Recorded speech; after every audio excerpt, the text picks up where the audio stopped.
সবাই কেমন আছেন? আজকে আমরা প্রেজেন্ট পারফেক্ট টেন্স শিখতে চাই। বাংলা বাক্যের শেষে করিয়া ছিনা, মারিতেছি না, খাই নাই, চাই নাই ইত্যাদি থাকলে বুঝিতে হইবে প্রেজেন্ট পারফেক্ট টেন্স।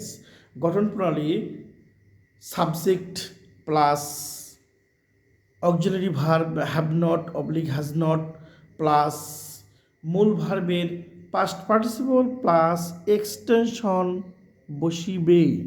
সাবজেক্ট যদি থার্ড পারসন সিঙ্গুলার নাম্বার হয় তাহলে হ্যাজ নট বসিবে। সাবজেক্ট যদি থার্ড পারসন সিঙ্গুলার নাম্বার না হয় তাহলে হ্যাভ নট বসিবে।